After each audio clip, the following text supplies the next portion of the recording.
기도하겠습니다. 사랑과 은혜가 많으신 거룩하신 아버지 하나님, 오늘도 저희를 주님 앞에 불러주셔서 저희 하루를 주님과 함께 시작할 수 있게 하심에 감사합니다. 주님께서 우리를 사랑하시어 늘 우리와 성령으로 또 말씀 가운데 함께 하십니다.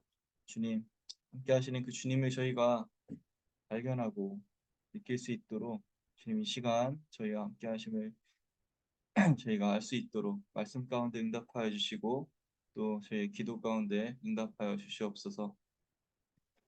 저희 가족들과 또 이웃들을 위해 기도합니다. 주님, 아직도 주님을 모르는 많은 사람들이 있습니다.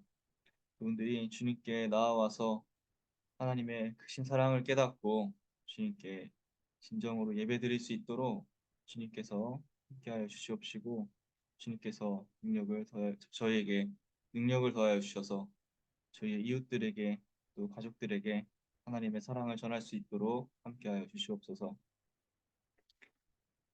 오늘도 말씀을 준비하는 전도사에게 함께하셔서 하나님 말씀 올바르게 잘 전할 수 있도록 지혜를 주시고 또 말씀을 듣는 성도님들 한 분 한 분과도 함께하셔서 하나님께서 주신 이 말씀을 마음속에 품고 승리하면서 주님 말씀을 따라 살 수 있도록 인도하여 주시옵소서. 마음과 몸에 아픔이 있는 분들이 계십니다. 주님께서 그분들의 아픔을 돌아봐 주시고 그분들을 깨끗하게 치유하여 주시옵소서. 그래서 우리 모두가 주님의 그 크신 사랑과 은혜를 찬양하면서 주님께 나아갈 수 있도록 주님께서 은혜 베풀어 주시옵소서. 오늘 하루도 주님 말씀을 듣기 위해 모인 저희 가운데 함께 하시고 저희 예배를 거룩하게 주님께서 기쁨으로 받아 주시옵소서. 감사합니다. 이 모든 말씀 예수님의 이름으로 기도합니다. 아멘.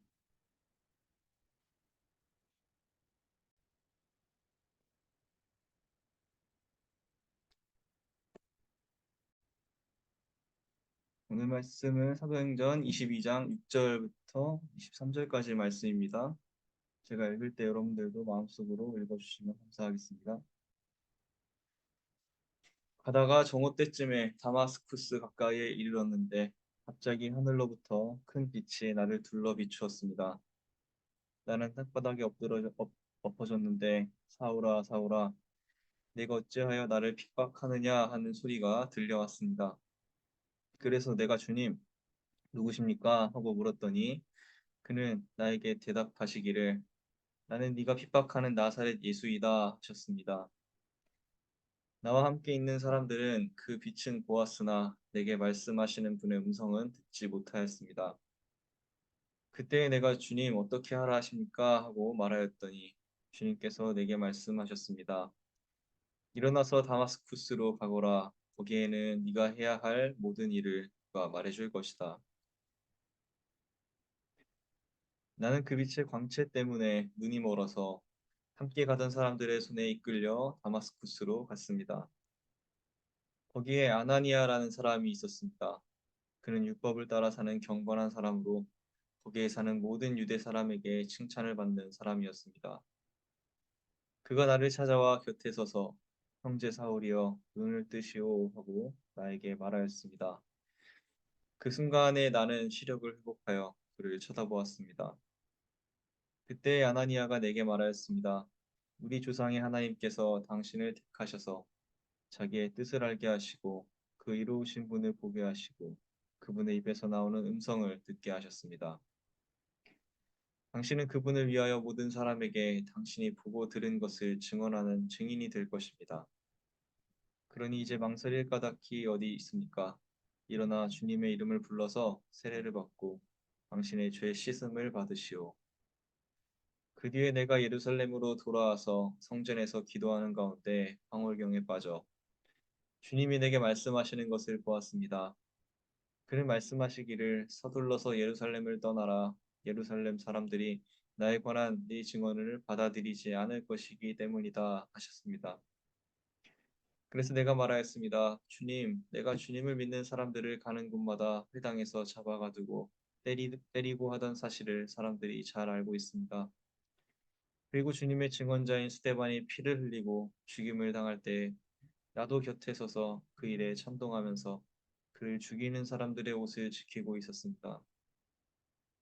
그때 주님께서 말씀하시기를 가라 내가 너를 멀리 이방 사람들에게로 보내겠다 하셨습니다. 사람들이 바울의 말을 여기까지 듣고 있다가 이런 자는 없애버려라 살려두면 안 된다 하고 소리를 질렀다. 그리고 그들은 고함을 치며 옷을 벗어던지며 공중에 먼지를 날렸다. 아멘.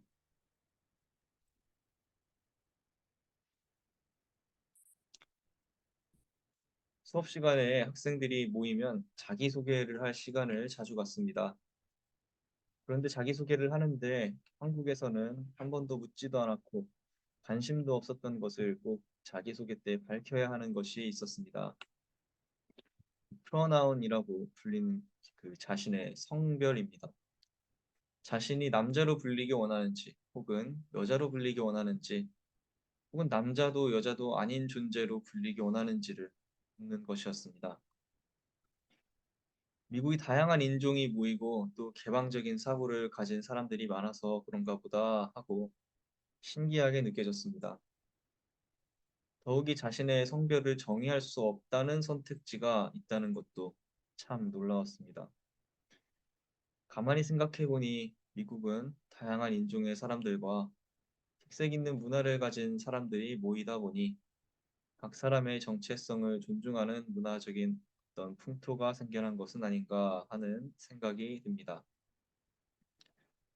사실 미국에 오기 전에 영어 이름을 하나 만들어야 하나 하고 생각했습니다. 제가 이름이 요한이니까 존이라고 이름을 만들어서 써야 하나 하고 생각했습니다. 그런데 수업을 듣다 보니 사람들이 저마다 자기 고유의 이름을 사용하고 불러주고 있다는 것을 발견했습니다. 통가에서 온 사람들은 그들의 독특한 이름을 또 일본에서 온 사람도 자신의 일본식 이름을 중국에서 온 사람들 또한 자신의 이름을 그대로 사용하고 교수님과 다른 학생들은 그들을 그들 고유의 이름으로 불러주는 것이었습니다. 그들이 자신의 이름을 자기 자신의 나라의 말로 불리기 원한 것은 그들 고유의 정체성을 자랑스럽게 드러내기 위해서일 것입니다. 또한 학교의 분위기 역시 각자 각자의 그러한 고유의 정체성을 존중하는 분위기였기 때문에 서로서로 미국식인 어떤 영어 이름이 아닌 최대한 본인 이름으로 불러주게 되었습니다. 그래서 저도 영어 이름을 쓰는 것을 포기하고 한국인으로서의 정체성을 지키고 오히려 자랑스럽게 드러내기 위해 영어 이름 대신 제 이름을 그대로 사용하게 되었습니다. 물론 이름이 비교적 다른 한글 이름들보다 쉬운 덕을 보기도 했습니다. 미국에 있는 우리가 우리 자신의 정체성을 지키기 위해 한글을 배우고 또 한글 이름을 사용하는 것처럼 우리는 또한 기독교인으로서의 정체성을 지키기 위해 노력해야 합니다.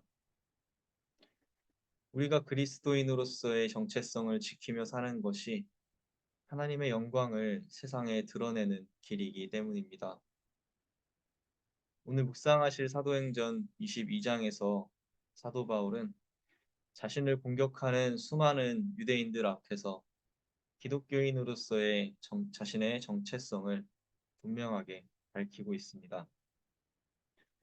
바울은 자신이 길리기아 다소에서 태어나 예루살렘에서 자랐고 가말리엘 선생의 문화에서 유대교 율법을 엄격하게 공부했으며 하나님에 대해 열성적인 사람이었다고 고백합니다. 심지어 본인은 그리스도 예수를 믿는 사람들을 잡아다가 박해하고 남녀노소를 불문하고 감옥에 집어넣을 정도였다고 말합니다. 실제로 바울은 다마스쿠스에 있는 다른 제사장과 장로들에게 보내는 공문을 받았기 때문에 유대인들은 바울의 말을 모두 사실로 알고 있었습니다. 계속해서 바울은 자신이 어떻게 예수님을 만났는지도 이야기합니다. 다마스쿠스 가까이 가다가 갑자기 하늘로부터 큰 빛이 자신을 둘러 비추면서 사울아, 사울아, 네가 어찌하여 나를 핍박하느냐 하는 소리가 들려왔습니다. 그래서 바울은 주님 누구십니까? 하고 물었더니 하늘에서 들리기로 나는 네가 핍박하는 나사렛 예수이다 하고 응답했습니다. 그리고 다마스쿠스로 가라는 예수님의 말씀을 듣고 강렬한 빛에 눈이 먼 바울은 사람들에 의해 부축을 받고 가게 되었습니다. 바울은 그곳에서 자신이 세례를 받은 이야기를 전합니다. 아나니아라는 경건한 유대인이 자신을 찾아와 안수하며 기도해 주는데 깜깜하던 눈이 떠지더라는 것입니다. 그리고 아나니아는 바울에게 이렇게 이야기했습니다.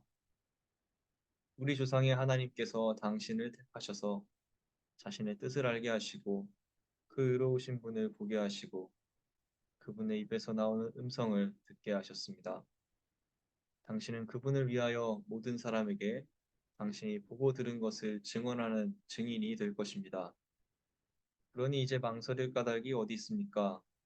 일어나 주님의 이름을 불러서 세례를 받고 당신의 죄 씻음을 받으시오. 그 자리에서 바울은 세례를 받았습니다.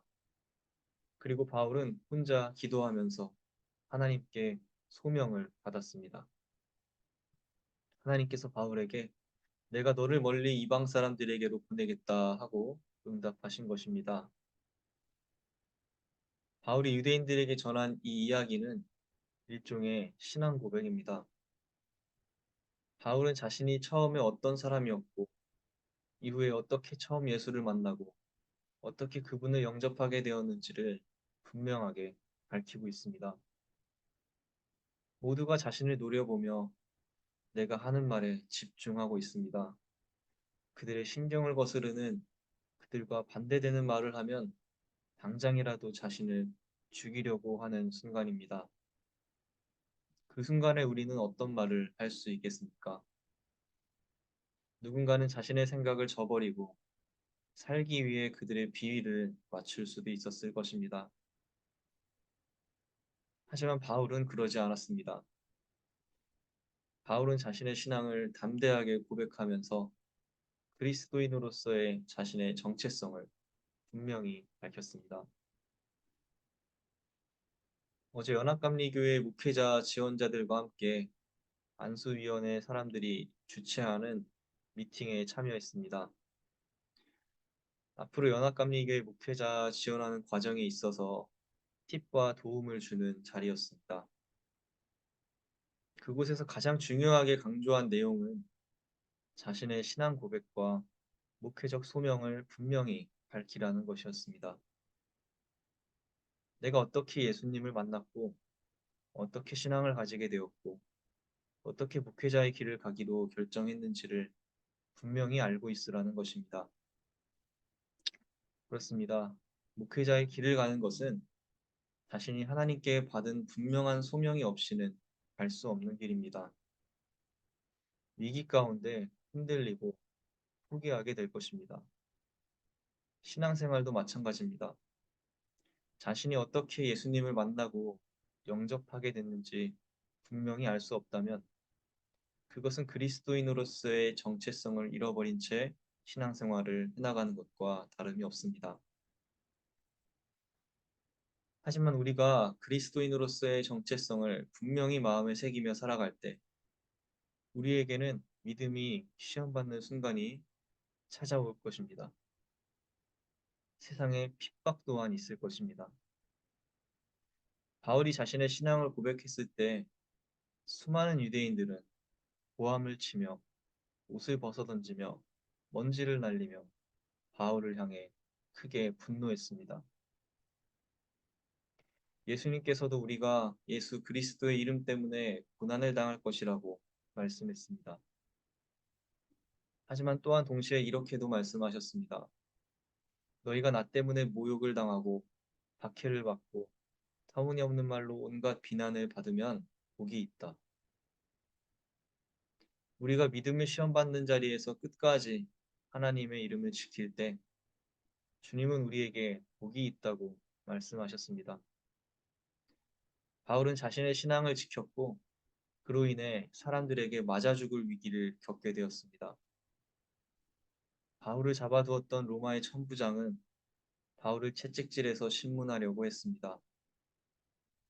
바로 그때 바울은 자신이 로마 시민임을 밝히며 위기에서 벗어났습니다. 로마 시민은 재판 없이 채찍질을 할 수 없기 때문이었습니다. 하나님의 오묘하신 섭리와 인도하심으로 인해 바울은 위기를 넘길 수 있었습니다. 또한 사도행전 23장을 보면 바울은 하나님께서 주신 지혜를 활용해 유대인들로부터 공격당할 위기를 넘기는 장면을 또한 볼 수도 있습니다. 하나님은 이처럼 그리스도인의 정체성을 분명히 지키는 사람을 복주시고 지키실 것입니다.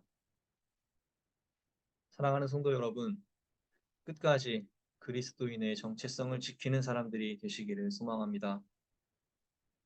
그리스도인의 정체성이란 무엇입니까? 하나님 앞에서 죄를 짓는 것을 두려워하고 늘 말씀대로 살며 사랑을 전하며 남들에게 본이 되는 삶을 사는 사람입니다. 오늘날 우리는 성경에서 말하는 이것도 가능하고 저것도 가능하다고 하는 세상을 살고 있습니다. 상대주의적인 관점이 세상을 지배하는 오늘날 세상에서 우리는 그리스도가 우리의 유일한 길이심을 끝까지 믿고 따르기를 소망합니다. 종교를 부정하는 세상에서 하나님의 살아계심을 발견하고 그 신앙의 체험을 고백할 수 있는 신앙인들이 되시기를 소망합니다.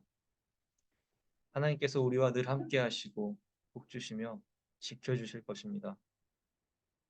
그래서 그리스도인으로서의 정체성을 가진 하나님의 자녀들을 통해 세상이 하나님을 알게 되기를 간절히 기도합니다. 기도하겠습니다. 살아계신 아버지 하나님, 오늘 사도행전의 말씀을 통해 저희가 그리스도인으로서의 정체성을 지키며 살아가기로 다시 한번 다짐합니다.